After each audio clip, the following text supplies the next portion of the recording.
I'm expecting to go to church sometime. My house isn't. I'm wearing them all the time. We're barefooted.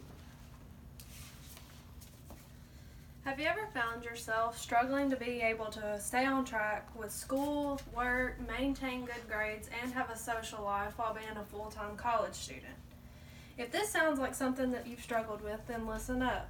This demonstration will be for you.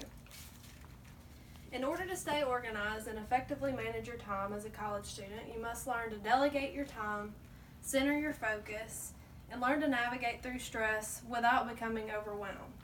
Today I'm going to show you just how to do this step by step. I, just like you, have struggled with this during my time at Austin Peay. As a full-time college student myself, the methods of organization and time management that I'm about to show you have led me to success with minimal stress thus far. Today I will show you how to prioritize, plan, and focus in order to become a more organized and time-efficient student. Let's begin with talking about how to prioritize. Learning to prioritize your tasks at hand is the first step to being organized and efficient. As stated by the American Intercontinental University, there are 4 steps to follow whenever you're going through this process. The first one is to understand each task at hand. Know how long it's going to take, what it is, how to do it, and how long it will take you approximately. Number 2 is to rank your tasks according to the things that you just figured out while understanding them. The third is to set deadlines for yourself on when to do them and when to have them turned in. And the fourth is to be flexible on the deadlines that you set for yourself because life happens. So as you can see here, I have a list of assignments and they're all jumbled up because we don't know how long they're going to take us to do and when they're due. So considering a statistics worksheet, 2 chapters of reading, an art project, and a history essay, we can take these 4 assignments and put them in a prioritized list to minimize our stress. So the first thing we want to do is the thing that's going to take the most time. So obviously a history essay is going to take a lot of research and a lot of time and organization, so we're going to put that as the first thing to do on our list of prioritized assignments.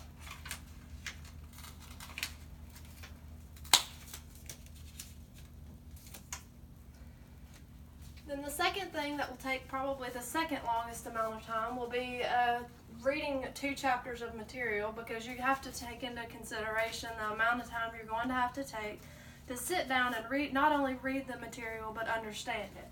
So this will be the second item we will do.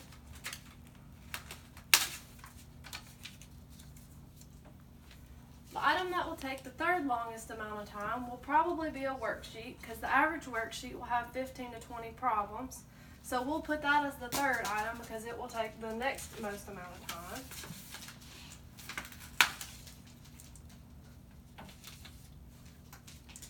And lastly, we'll put the art project as sort of a reward to yourself of something that could possibly be more fun and entertaining than the 3 previous items.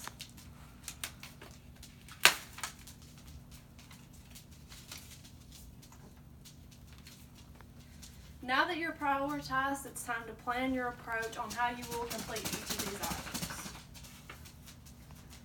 According to a psychologist named William Naus, an estimated 90% of college students struggle with time management. 25% of these students become chronic procrastinators.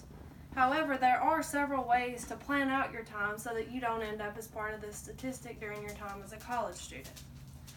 The first way to avoid this is to use a planner, whether it be on your phone, a physical notebook style planner, or a wall calendar. So you take into account the due dates for each of these assignments and the plan that you came up with on when you will do and when each of these items are due, and place those events on a calendar. The second thing to do whenever you're trying to plan out your time is to decide what items are crucial to your success as a student first. So you need to sort of perform a mind dump and get rid of the things that aren't essential to what you need to be doing, and focus on these things first and then worry about everything else. Now that you've prioritized and planned your items, you're ready to conquer all of your tasks.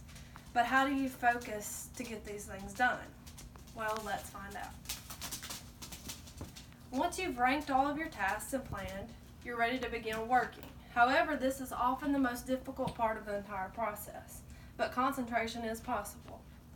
A publisher from College America came up with the perfect plan on how to stay focused, and now I'll share it with you. One of the first steps to eliminating any problems with your focus is to eliminate distractions. Turn off your phone, your TV, and go somewhere where you're quiet and you can focus, such as a quiet room like I'm in right now. The second thing to do is to avoid multitasking. Doing multiple things at one time, according to a neuroscientist, actually is known to cause interference in your brain, which actually decreases your productivity. The third thing to do is take breaks. Also, according to publishers from College America, it is known that for every 45 to 60 minutes of studying or working, you are more efficient if you take a 10-minute break. As we finish up here, you've now learned how to prioritize, rank your responsibilities, and make a plan of approach, along with a method to focus and complete these tasks to the best of your ability. As a result of all of these things, you will become a more organized and time-efficient college student. As mentioned before, there is a large percentage of people who struggle with time management, which results in college dropout rates being skyrocketed. So, the next time you're struggling to remember these things, just remember to prioritize, plan, and focus. You won't regret it.